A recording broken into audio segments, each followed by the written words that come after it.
Welcome back to Nationwide Sports Talk. I'm Matt Mackey, live from West Virginia. Wild and wonderful, y'all. I'm here for episode 85 now it is, with Caleb and I. Doing it for a while. So, Caleb, live from Morgantown. Say what's up. What's going on, guys? Hope everyone had a good week. Had a lot of sports to watch, so we have a lot to get into this week, Mackie.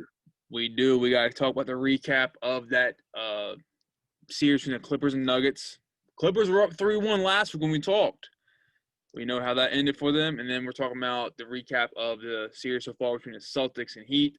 We'll get in the Western Conference Finals between the Nuggets and Lakers. Move on to the NFL, giving our biggest takeaways, biggest question marks so far for the season, get into the picks, and then guess what's back? 5-star weekend for NCAA football. Talk about that. Break down Big Ten football coming back. The start of college football and the best games of the week for college football as well. So, Caleb, let's start. Get the show on the road. We got a lot of content to discuss and talk about and cover. So, where we start off in the bubble in Orlando for the NBA playoffs. So, last time we talked, we both said the Clippers can close that series out on Friday night. 3-1 lead they had against the Nuggets. Where did Kawhi Leonard go and Paul George to blow that 3-1 lead? I don't know. I mean, I saw Doc came out and said everyone was pretty much tired, but it's a 3-1 lead. It's a 3-1 lead. Like, you have two All-Stars on your team. I mean, if you want to count Patrick Beverley too, he's been an All-Star as well in his career. So technically three. Of the year. I mean, two of the best defenders in the league on your team, and Patrick Beverley and Kawhi. I mean, we've all known Paul George really hasn't shown up so far in the bubble, but it's surprising. Like, I mean, no one expected it at all. It has me excited for this Nuggets-Lakers series, though. Like, I feel like it's going to be a good one. I definitely think it's going to be a good one, and I think the Nuggets are trying to prove something. Like, yeah, we were down 3-1 twice, and came back. Yeah, I mean, like, just going off the last episode, I said you can't really rely on three players to come off the bench, three players, two of your starters and one coming off the bench, or Michael Porter Jr. to really put up all your points. And they somehow did it. Like, Michael Porter Jr., I think in the game 6, I think it was, hit that game-winning shot. I mean, I'm really shocked and I'm really happy to see that this Nuggets team is doing the way they are because, I mean, it's a good young team, like we've explained. Just definitely did not see this out of them coming out of the gate. No one did after having that 6-point win in Game 5. Going on to Sunday night, they played again and had a 13-point win. And then Tuesday night, what happened? They literally shot lights out and won by 15 points. Yeah, it's like that Game 7 really wasn't even a contest, really. I mean, going back to they were up 2 points at half. Nuggets were about 2 at half. But in the second half, the Clippers only made 33 points, my bad. 33 points, while the Nuggets made 50. I mean, your highest scoring player was Montrezl Harrell coming off the bench with 20. And Kawhi only dropping 14, and then Paul George only dropping 10. And let's speak of Paul George real quick. That three he shot, that hit off the backboard, what is that? Wide open, bro. Shoot. I don't know, man.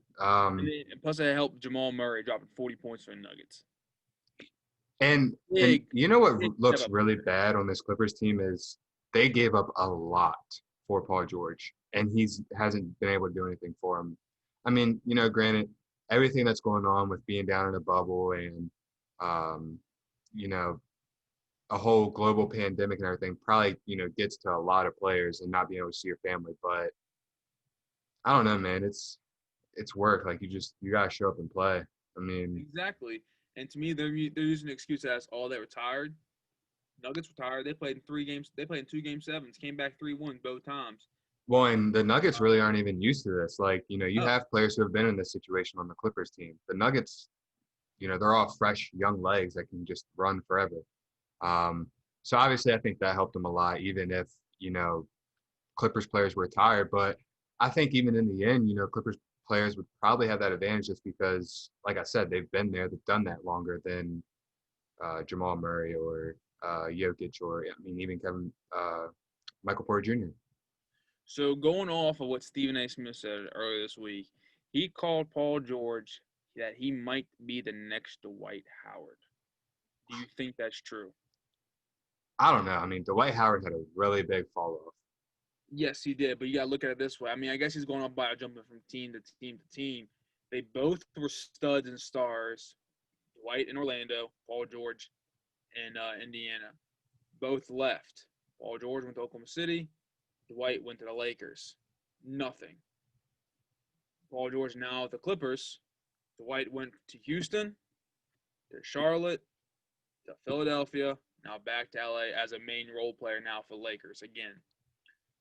Yeah, but I mean, do you think he's gonna? I mean, do you think the Clippers are just gonna say, look, you didn't perform year one, during a pandemic and everything. We're just gonna get rid of you. Like, we don't think. No, I don't think I don't think the Clippers would do that. I think it's more of.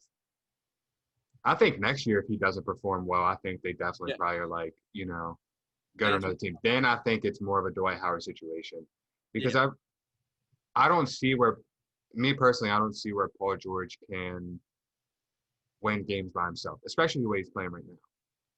So if he goes to a Charlotte or, I mean, there's really no other team. I mean, Charlotte maybe can pay him. the Wizards. I mean, I'm saying that if you go to a team where you don't really have another superstar that can really, connect with him and play with him, I really don't see where he can win by himself. Okay, let's look at this real quick then. Since you said that, moving on to another series, Miami and Celtics. What superstar was there before Jimmy Butler?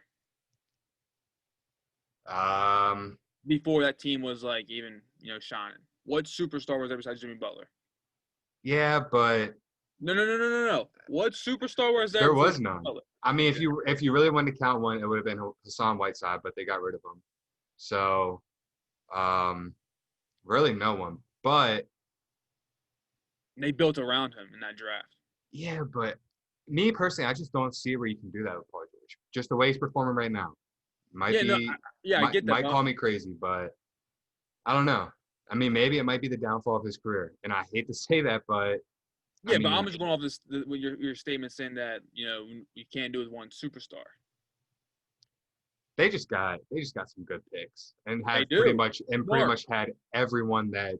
I mean, even getting Duncan Robinson out of free agency, or not even free agency, just signing him. Yeah, just signing him. Not just him. None. Smart. Yeah, so it's more of like just, I mean, we've all known that front office and Eric Spoelstra have always been, I mean, at the top of the league. Even though they struggle, they're always planning for the future. And I mean, now look at them. They're in the Eastern Conference Finals, so it obviously shows. But I don't know. I mean, I guess we'll see. But yeah, I was just saying that because, like you said, you can't do it with one superstar, but the Heat are right now. Tyler Herro is a superstar in my eyes. All he's doing right now, he's a superstar. So let's talk about that series right now, the Heat and Celtics. Game 1 was on Tuesday night, and that was a great overtime win for the Heat. And let's just talk about that. The play of the game, Bam's block on Tatum. It was a nice block. I give him to. Clean block, nothing but ball, no fingertip, nothing at all. Hit Jason Tatum. It was a clean block. Do you think that block was better than LeBron and Iguodala? Ooh. Magic Johnson said that's probably the best block ever in NBA playoff history. I'll probably agree with that because, I mean, it mattered more. Yeah. Not only that, but to be able to, I mean, because I kind of look at it this way. If they wanted, like, if the refs wanted to be assholes, they could have called it goaltending somehow.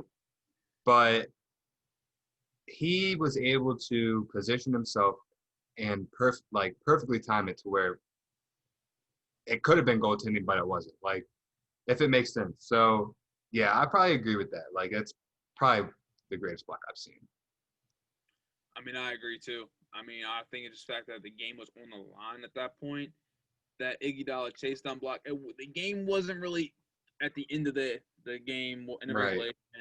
That Bam block was definitely with 4 seconds left.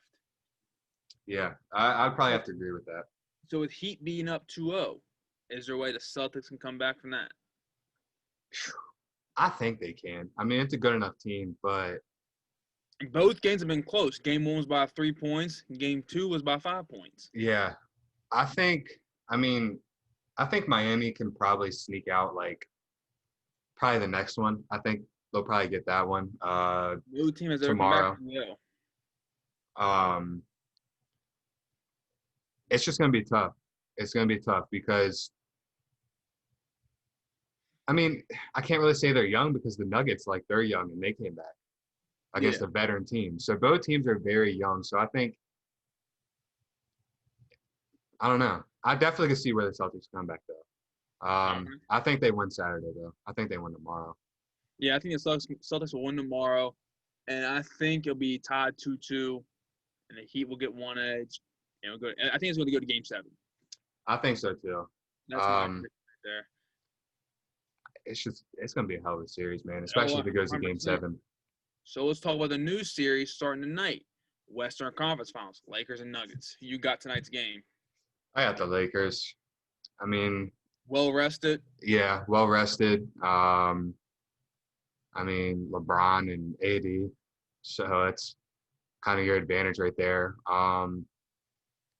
I do think, however, Jokic is going to be able to play AD really well. So I don't think AD is going to have like a monster series. Like, I don't think he's going to put up like 30 every game.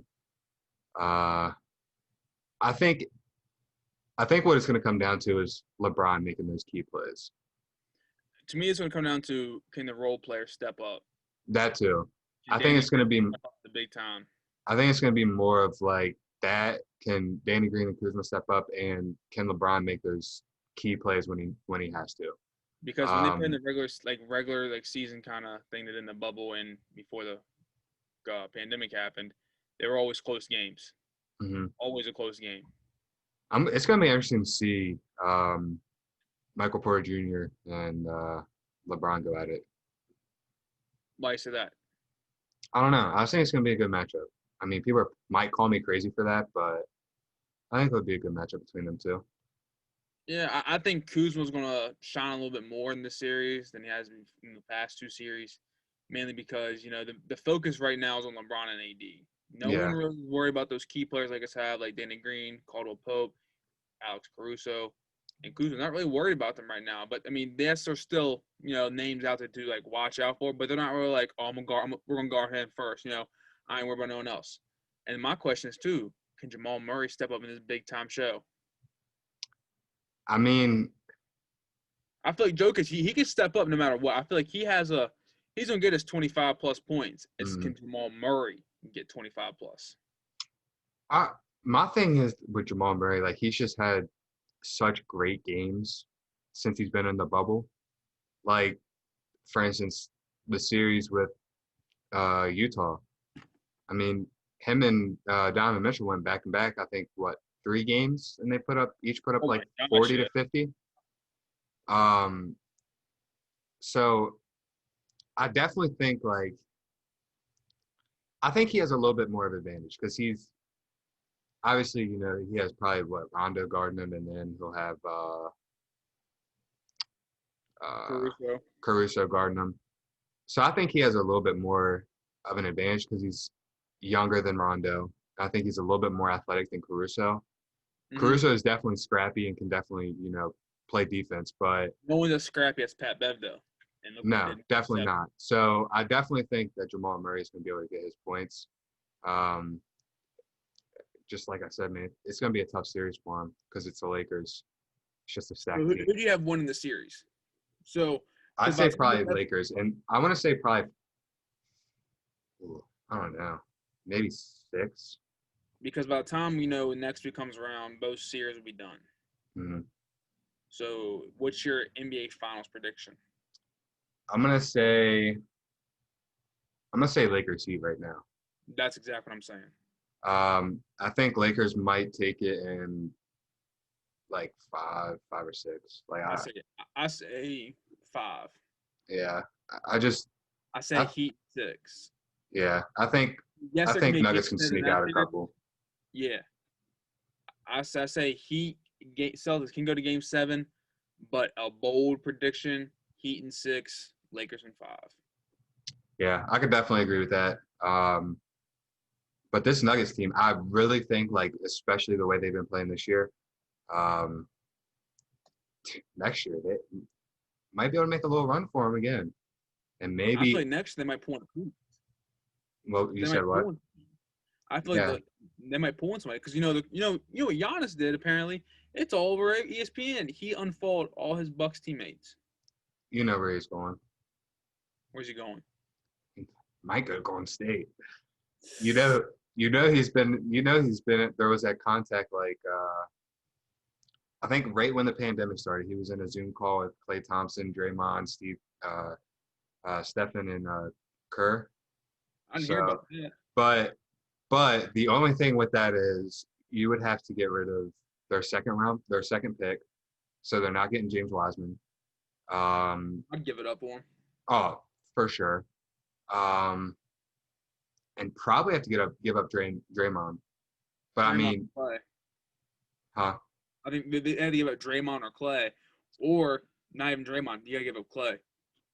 Yeah, but see, that's where I really question is: do you think if they had to get rid of Clay, they would get rid of Clay for Giannis? Yeah. Because I don't know though, because Steph and Clay's chemistry is already like that, and they're the Splash Brothers. I mean, you put them Yeah, two on the I get court, that, but they need someone who's a true big man, true defender. Giannis is that. I'd give up a 2-time Defensive Player of the Year for Clay. but what if you don't? I mean, what if you don't even give up Clay? You don't. You're just like, you know what? If we have to give up Clay, we're just not even gonna get rid of it. We'll just take the next big thing, and Then do that. we'll turn James Wiseman into a freaking beast. Then they can certainly do that. But I'm saying if they want Giannis that bad, they got to give up Clay and that second round draft pick. Yeah, I Because just for don't see one, to where you if got to trade contract for contract. yeah, I just don't see to where if it happens that they would give up Clay. I I could be wrong, but I just think that the Splash Brothers are I don't know. It would look too weird to It, me to see Clay in it looks a different weird seeing position. LeBron in the Lakers jersey. Yeah, but I mean, it's Clay Thompson. It's like seeing Steph Curry in like a Hornets jersey, and the Hornets going like what winning one game out of the year or something like that. Like it's just so weird. But hey, if they get Giannis, man, I don't even know. All right. Well, If we got an NBA Finals prediction now, and we'll see what happens that's in 3. true. We'll see what happens. Go move on to NFL Week 1. So, out of all the games you saw, what teams look the most dominant to you and have a chance to make the Super Bowl this year? Well, we're already making Super Bowl predictions. I think Not that's a predictions, little. but have a chance. Have a good run for it. I think the Seahawks performed really well. I'll give them that. I mean, Packers look good as well. I caught a little bit of that. I was kind of flipping back and forth through I games. was doing the same thing. Um, I mean, let's talk about our Colts. We had high hopes for them. Went What out about we? week 1. Uh, I want to say my 2 clear favorites right now would probably be Chiefs, obviously. Um, Probably Chiefs and probably Seahawks. Out of all the games I watched, I know the Bills play the Jets, but Josh Allen looked unreal. You know I love Josh Allen. Everyone listening knows I love Josh Allen. I mean, yeah, like I said, they play the Jets. I get that. But the way he came out and performed, 312 yards passing, 2 TDs in the air, and then rushing for 57 yards and 1 TD as well. He looked really well. I like this Bills team a lot. I always will because I'm a Josh Allen fan. Another team that really impressed me is a team that beat the run up in the Super Bowl this year, the Cardinals. What Kyler Murray did with D Hopkins, who had 151 yards pass receiving in his first game with the Cardinals, looked really well. That connection looks there. It looks perfect. It literally looks perfect. with Murray and Hopkins. And it makes me wonder, can this Cardinals team keep getting better week on, week out? Another team that looks really well, the Saints, like they do every year, where the Saints beat that all-star offense that the Buccaneers have with Brady, Evans, Godwin, Gronk, who didn't do shit in that game, looked really well. So out of those three teams, I like the Saints a lot. For one, because they forced Tom Brady to throw 2 picks. They forced that. They held that team to 66 yards rushing for Ronald Jones, a total of only 86 yards the whole game because Fournette only had 5 yards rushing. And then you just have Alvin Kamara doing his thing like he does every week in, week out. If you look at it, he really didn't do much in the run game with his 16 yards rushing, but in the pass game, 51 yards back receiving with 1 TD. That's where Alvin Kamara is a dual threat back. He can catch, he can run. He runs so smoothly, so well, power runner, but has the speed, the shiftiness to be the best in the league. And I just think this Saints team can take it all the way. Hopefully they can so Breeze can finally retire.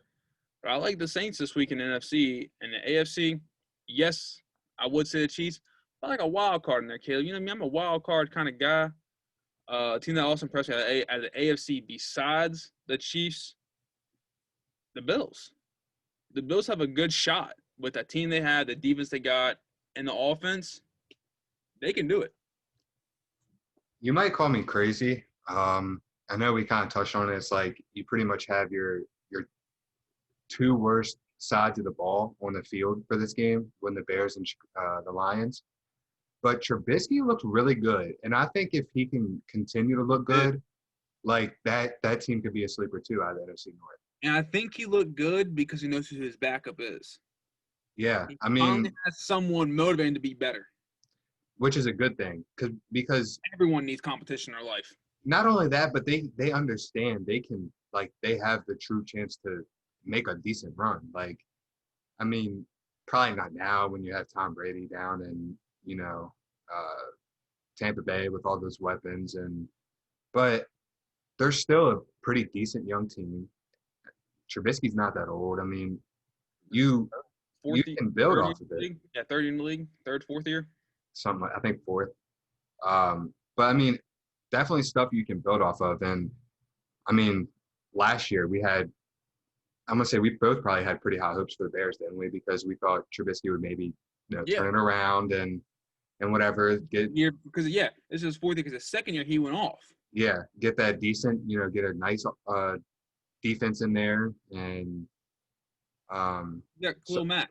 Yeah, so I mean, I definitely think that this Bears team can make a run if Trubisky can continue to play like he did week 1. Like I said, with that game, you kind of had your 2 worst sides of the ball on the field playing each other.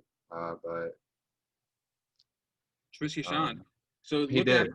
one of the biggest questions I have so far this year. 1, can Tampa Bay bounce back? 2, can the Cardinals get better week in and week out and be a threat in the NFC West, who's already a tough division? 3, are the Colts that bad or are the Jaguars that good? I got a 4th question.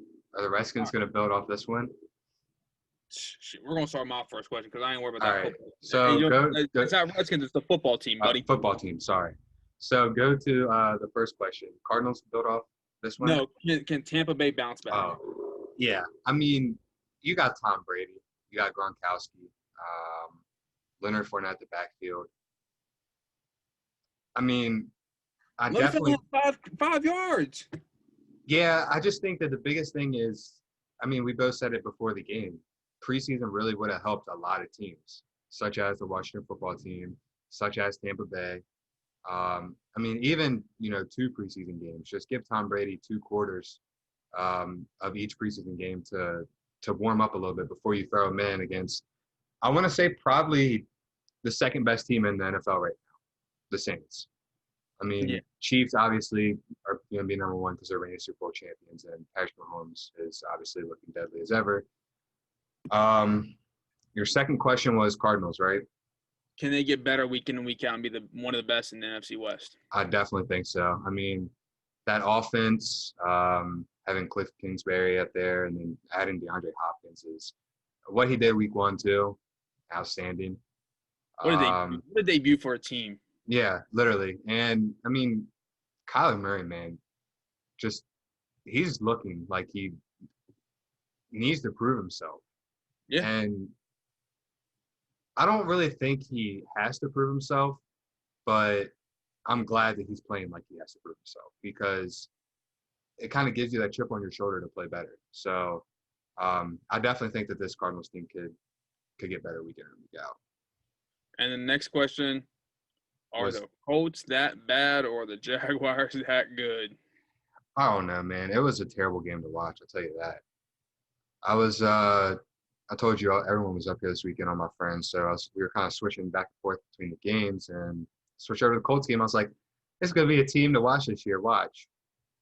First drive, Phillip Rivers, 3-and-out. I'm like, okay, well, second drive, Jaguars. I mean, I think it was 2 punts back-to-back, and then Phillip Rivers throws an interception. I don't know, man. I hate to say it, but I think Phillip might be a little washed up. I mean, he still had 363 yards passing. Still had that. Yeah, but I don't know, man.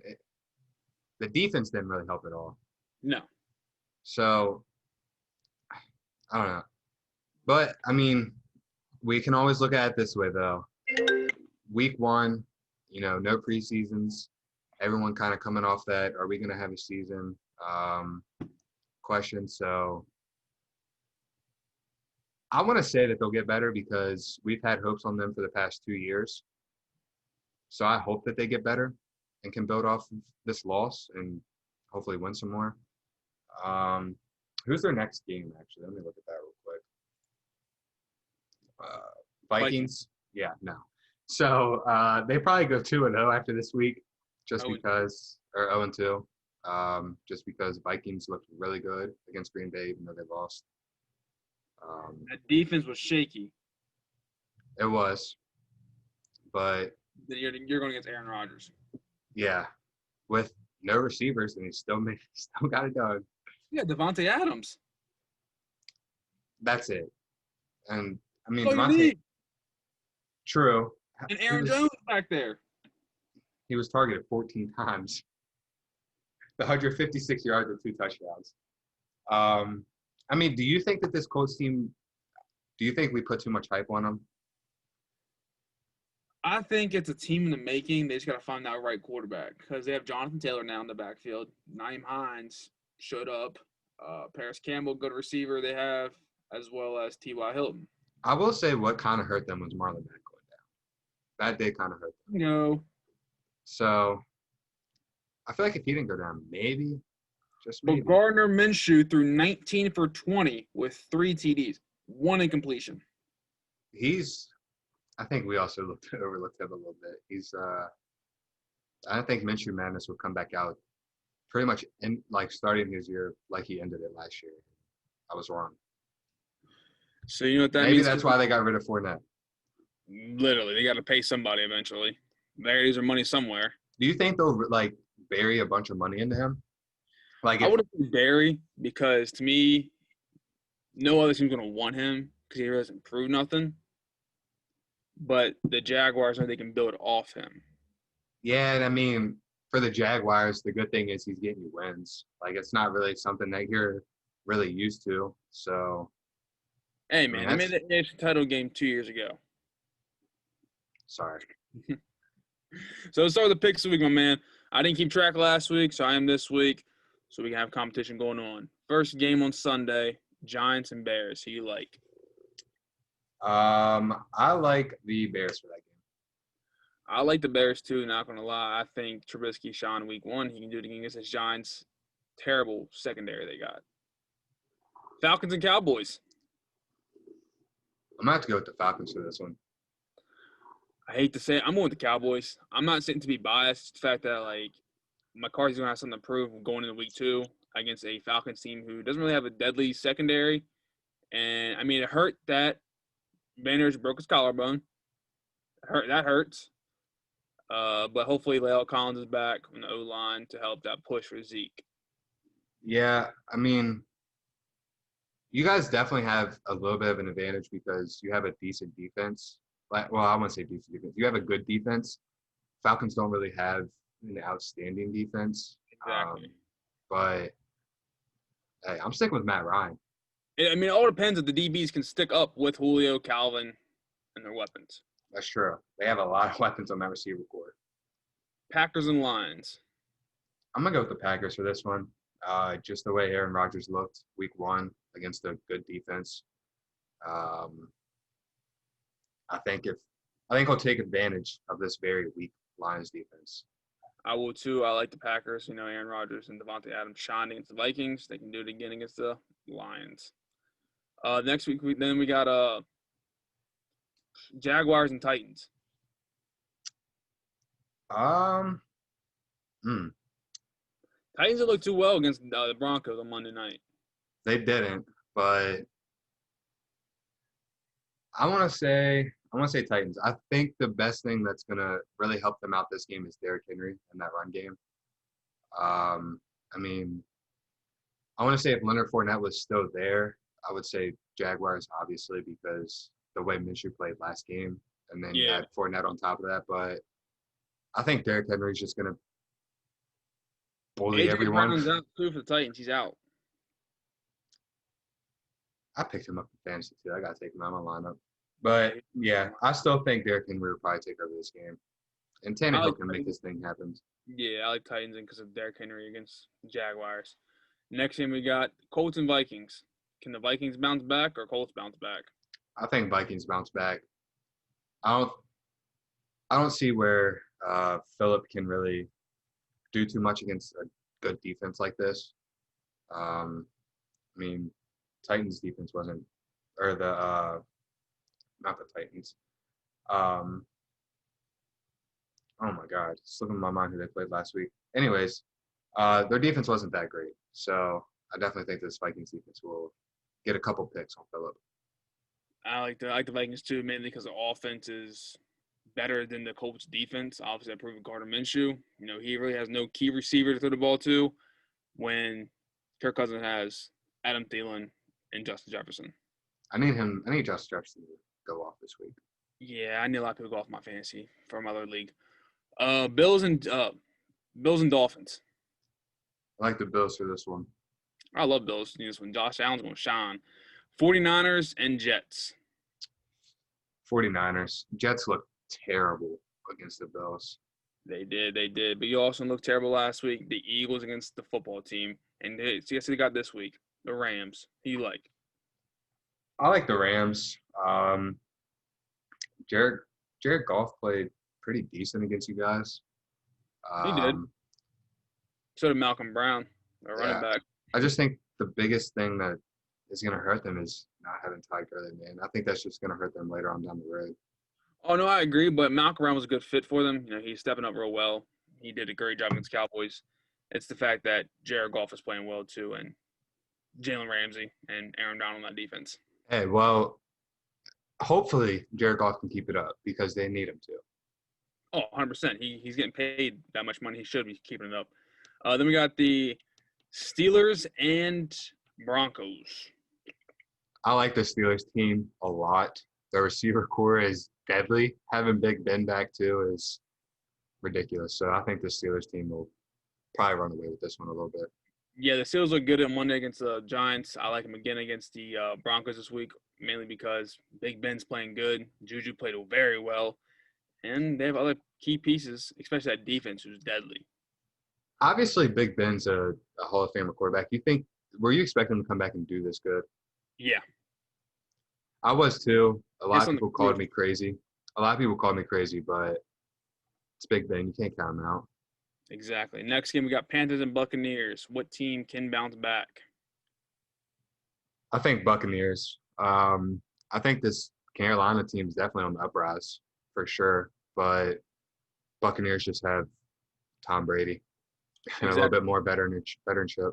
And I like the Buccaneers too. I think Tom Brady's not going to go 0-2 starting the season off. He's going to play well. Chris Godwin is doubtful for the week, so that's a very questionable call right there. But Mike Evans should be back full health, and hopefully Leonard Fournette knows the playbook by now, so he's playing a little bit better. Cardinals against the football team. I like this football team. I like the 8 sacks he had last week. Yeah, I think that's going to be a big thing, especially in a lot of their games. Just having that good of a defensive line is really going to help. I think putting a lot of pressure on Kyler Murray will help as well. He's still young. I mean, like I said, he's obviously a good quarterback. Jimmy G really can scramble. Kyler Murray can. Yeah, I mean, but you got Chase Young who could hawk him down. I get that, but I'm saying Arrogant. Jimmy G couldn't scramble last week for 49ers against the Cardinals team, and that's what happened. Dwayne Haskins really can't scramble either, I feel like. And plus, Wentz, he's injury prone, so he's definitely not going to scramble. That's why he got sacked 8 times.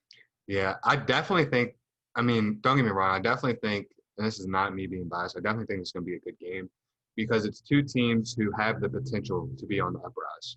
And I feel like it's the same thing. You got 2 good units going at each other. Yeah. Only thing Cardinals just need a little bit better defense. Yeah, and the football team needs a better secondary. That I mean, McLaurin is a hell of a receiver. I think just adding another receiver in there would maybe help a little bit too. For the offense, I'm talking about defense. The secondary is not that well. Oh, no, not at all. I mean, you see what we did. We got rid of almost everyone, got Norman, and then he completely shit the bed for us. So, back then. Yeah, but I like Washington for this. I just think that defensive line is going to make a difference. All right. So you like Washington over Arizona? Yeah. Okay, I like Arizona. Chiefs and Chargers. I like the Chiefs for this one. The defense is not good enough to stop Patrick Mahomes, I don't think. Yeah, there ain't no way the Chiefs are going to lose this one. I feel like the way the Chargers played last week, not a bad one, but it was a close one with Joe Burrow, not rookie. It was a close one. Speaking of Joe Burrow, 61 times he threw the ball last night. Got a cannon. Let it rip. Ravens and Texans. Ravens. Lamar Jackson absolutely demolished the Browns team week 1. Without a doubt. Lamar Jackson is another human being, I feel like. Yeah. Seahawks and Patriots. Bill Belichick literally said Russell Wilson is probably the best quarterback in the league. That's a lot of high praise from Bill. Exactly. I mean, I want to say if maybe this Patriots defense didn't have, 8 people out on the defense, I think maybe it would be a Patriots win, but I'm going Seahawks for this one. I'm going with Seattle too. Russell Wilson's another machine. Chris Carson played real well last week for him, and I think Russell Wilson is a man amongst boys. Last game, Monday Night Football, Saints and Raiders. I like the Saints for this one. Raiders did put up a really good show last week, but it's Drew Brees. 100% I like Saints. Drew Brees is the man. Alvin Kamara played well. Michael Thomas, he's playing. Hopefully, it's the fact that we'll see what that goes. Michael Thomas, he's it's questionable right now. It's gonna be like last minute decision. They said he's only missed 1 game since his start of the NFL career. It's gonna be a big loss for Drew Brees if he's not playing, but he's still got Alvin Kamara and Emmanuel Sanders, and this is the reason why they picked up Sanders is for in case this happens. So I'll got it all written down for us, Caleb. Competition begins. Who has the best picks at the end of the season? I beat you last year. See if I do it again, because this year we got this week we got 1, 2, only 2 different games we picked. All right. One was that Cardinals and football team won, and Falcons and Cowboys. So we'll see. It's at the end of the week who we like. So you know what that means? Since NFL picks are in, it's time for college football. And what we starting out with? The 5-star weekend. It's back. Caleb, give me your number 5 player. All right. So let me do a little breakdown of this for the YouTube people since they haven't done 5-star weekend at first. So we just pretty much break down our top 5 players of the week. in college football. And here we go. So my number 5 is Joshua Moore, wide receiver from Texas, had 6 receptions, 127 yards, and a touchdown. As him and Sam Ehlinger absolutely demolished that team, but that's no surprise there. My number one, hold on, my phone froze on me where it was written down. There we go. My number 5 player is Sincere McCormick, University of Texas San Antonio running back, 29 carries, 197 yards, 1 TD, and a double overtime win against Texas State, making it 51-48. Big performer he had right there. Big reason why they won the game. And Sincere McCormick is only a sophomore, so I hope to hear his name more often and see him more in the 5-star weekend. Number 4, go ahead.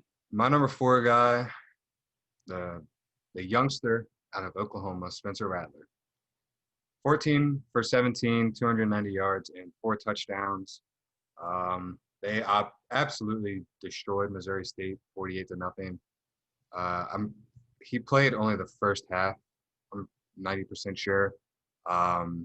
But just to be able to see Spencer Rattler back out on the field is really exciting for me, because I know me and you both watched him on QB1.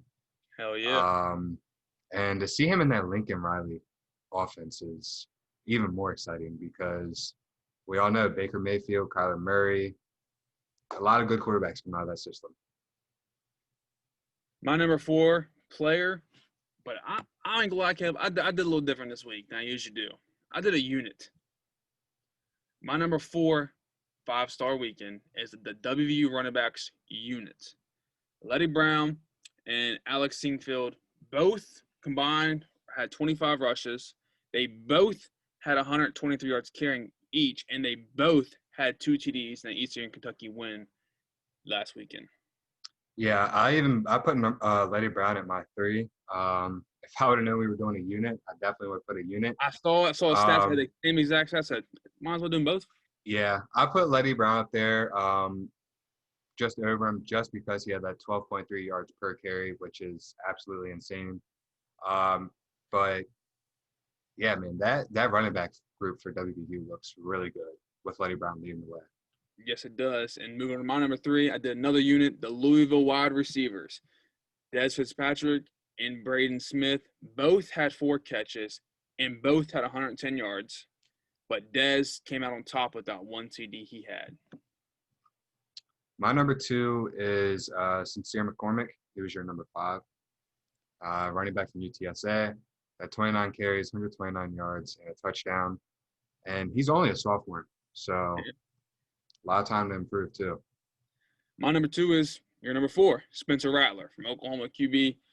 14 for 17, 290 yards, 4 TDs versus Montana State. Yes, Montana State, but it was kind of a good first game for a first starting quarterback in the Big 12. I mean, you want to have an easy game starting out your season. Mm-hmm. He did with Montana State, and he only had 3 incompletions. Great stud. Like you said, we both watched him on QB1. I'm hoping he wins a Heisman by the end of his college football career. I think he will. I mean, they already have him at odds right now to win it, so it's only a matter of time. Like I said, I mean, just being in that system for him is 10 times better. 100%. Lincoln Riley's a QB whisper. Not only that, but I mean, once you get into that, I mean, they already had three Heisman winners. So you add, it's just like adding a person to that system. You automatically have to put them in the polls to at least a little bit of a chances to win the Heisman. My number 1 guy. I think our number 1's the same. Yeah, Sam Ehlinger. Yes, sir. 25 for 33, 426 yards, and 5 touchdowns, all in the first half against UTEP, as they beat the brakes off of them 59-3. So do you think Texas is back then with that Sam Ehlinger performance? We talked about it before the show. I don't think so. I mean, now that you have Big Ten football coming back in, which we'll get into that right after this, I think they'll probably drop a little bit because there's obviously some Big Ten teams that will be in the rankings. But every year we hear Texas is back, baby. Every year. Every year. And I think it's especially been a thing since Sam Ehlinger was there. But until I actually see that Texas is back, I won't believe that Texas is back. So, no, I don't think so. I'm with you on that. I think Sam Ehlinger's a great quarterback. Don't get me wrong. It's the fact that it's Big 12. Not only that, they have something missing, and I don't know what it is. I think it's their DBs. They get hurt really easily. That's their thing. Their DBs get hurt too easily. But I think Sam Ehlinger's a great quarterback. Like you said, he's Mhm. my 5-star number 1 player. Great first half performance, and they said, "All right, you're done. Pull the strings on him." I mean, he's probably blown because he was probably trying to break a record right there. But 5 TDs first half. You proved yourself for the week, buddy. It's time to sit down. You relax, enjoy it, play next week. I think Sam Ehlinger has a bright future ahead of him. I mean, I think this is his last year playing college football. This is junior or senior year. I think it's his.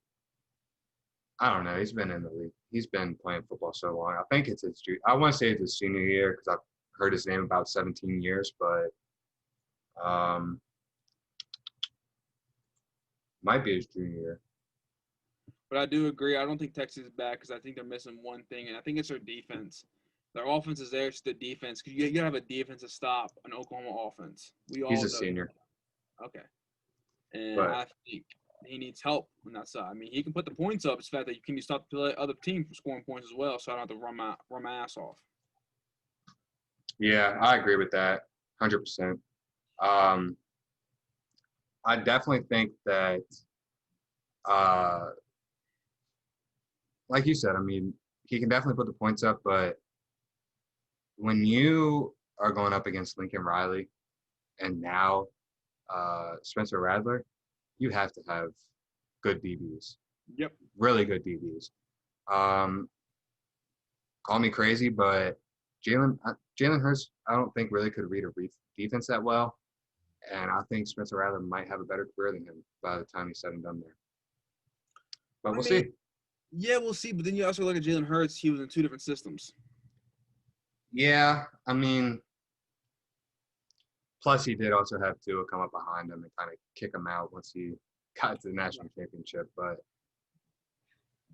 I don't know. We'll see. All right, let's talk about some Big Ten football being back. Caleb, you're the Big Ten pro over here. Give me what you know. So they will be back the weekend of October 24th. I mean, I pretty much caught it. I thought, after they pretty much saw how everyone was going to be playing and continuing to have the Ohio State University like Ryan Day. I mean, Penn State even came out and said that they wanted to play.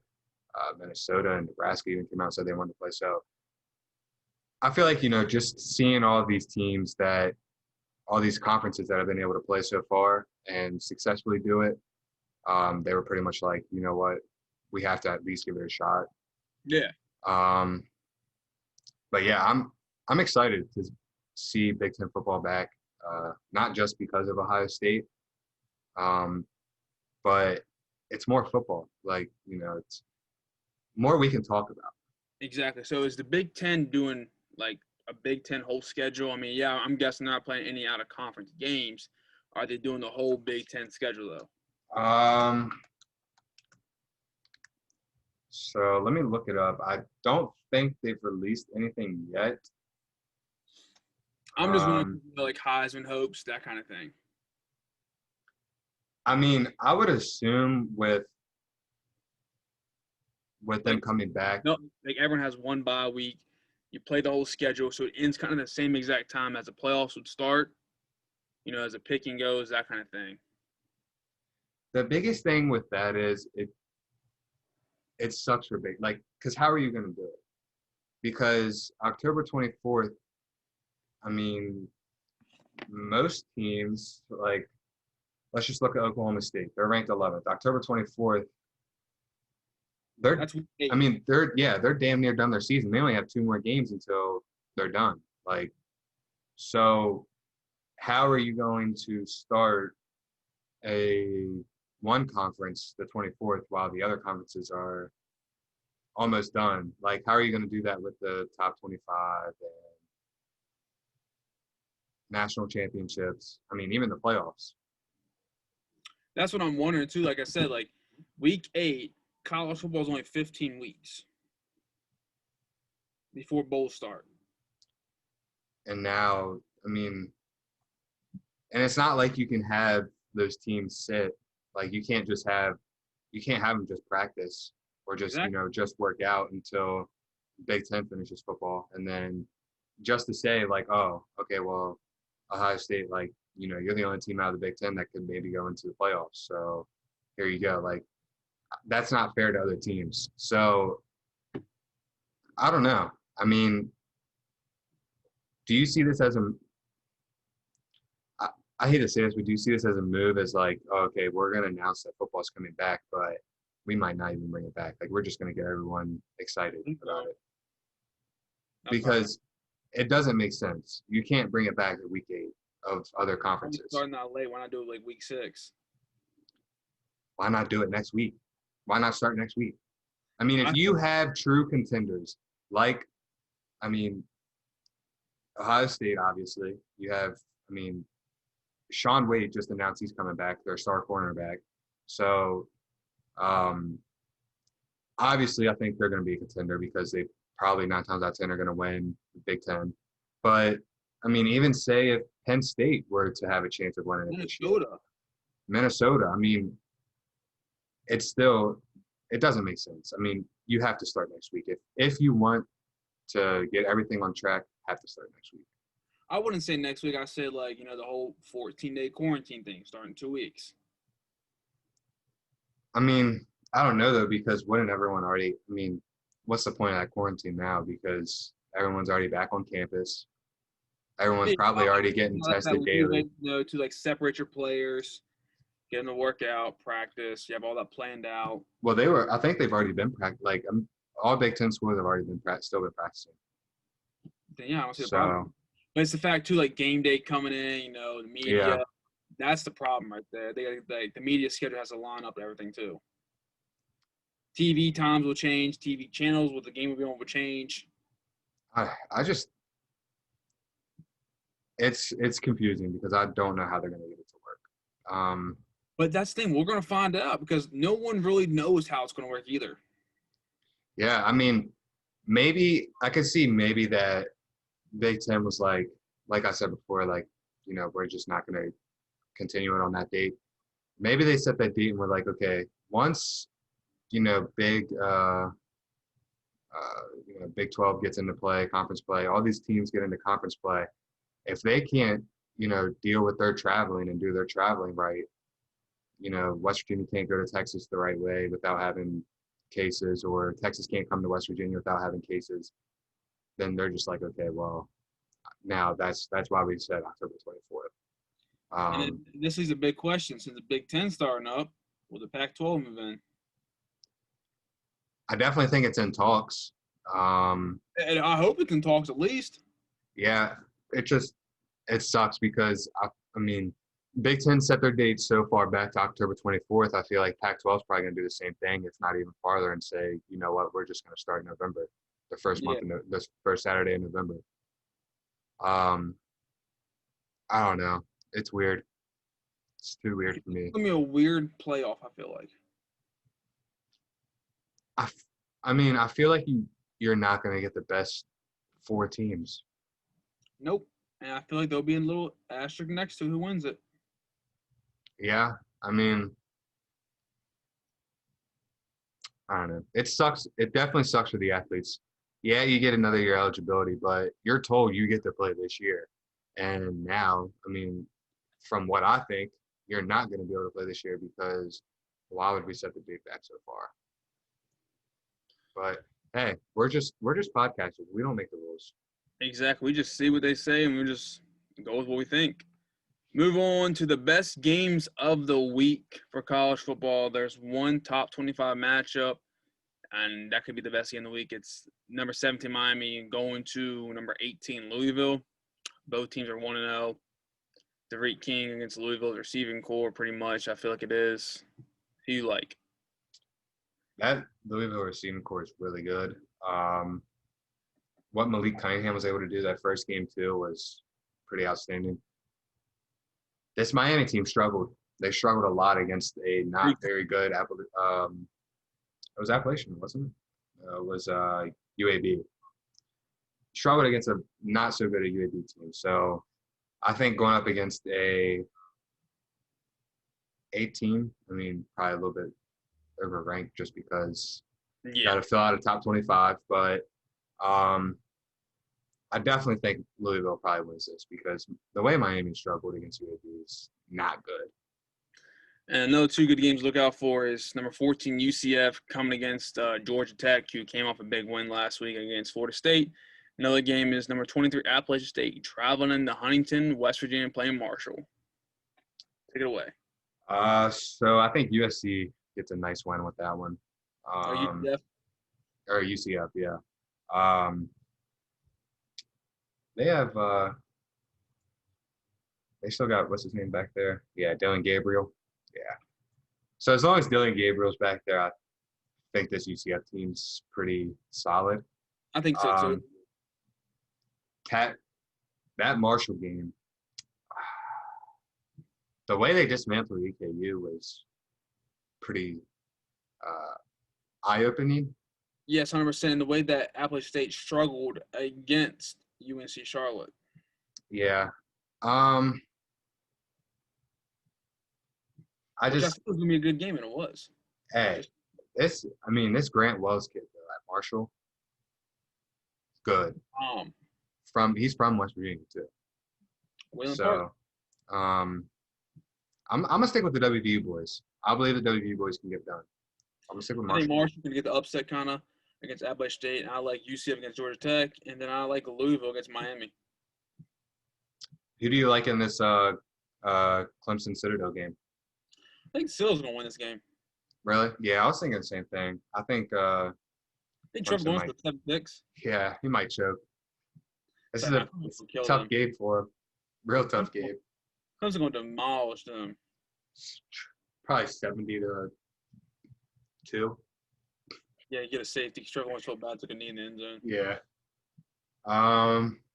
What else That's we talk everything, about? right? Yeah, what else we talk? Anything else? I think that's it, man. We don't get to see any WVU football this week. That's pretty sad. No. But I get next week, I don't get to watch Ohio State or WVU this week. first time in a long time, I bet. Yeah. But next week we'll recap week 2 of NFL football, do another 5-star showdown for college football, break down the NBA playoffs because hopefully by then the finals are set, who's playing, break it down in more detail. I feel like we should do, and then give you our picks again, recap our picks that we did, and then break down the best games of college football and talk a little about college basketball because I announced that's coming at the end of November. Yeah. Seems like everything's starting to kind of flow back into order now. It's crazy when the election's coming around. It's coming back. Yeah. Yeah. We won't talk politics. It's all sports over here in this podcast. Let's not get into that for today at least. Exactly, Caleb. So say your peace, love, and goodbyes. So, all right, guys, watch some football this week. Watch some basketball. Let's cheer on the Nuggets. Let's hope that they can upset the Lakers, even though I don't think it's possible. That's rude, bro. But yeah, guys, like, subscribe on YouTube. Leave us some comments. Let us know what you want us to talk about. Ways you think we can improve the podcast. Whatever. Let us know, guys. See you guys next week. For sure, do what Caleb said. Give us a like, subscribe on YouTube. Drop the comments down below to see what you want us to talk about. You want to talk about baseball more? We'll talk about baseball more. Talk about hockey, how the NHL finals are going on here soon. We'll talk about hockey. And break down players you want us to do. We'll do that as well. We'll do anything our listeners want us to do. You know what I'm saying? We're kind of YouTubers, I don't even want to say it like that. We're just podcasters talking about anything. We want our fans to enjoy it and, take away knowledge from we give you and just, hopefully have fun with it, enjoy listening to us. On the Apple Podcast part, give us a 5-star rating, give us a like, follow the stream, get the updates every single week when we post. So I'm Matt Mackey from Martinsburg, West Virginia. I'm peacing out. Have a good weekend. Watch some football and basketball. Peace. Peace out, guys.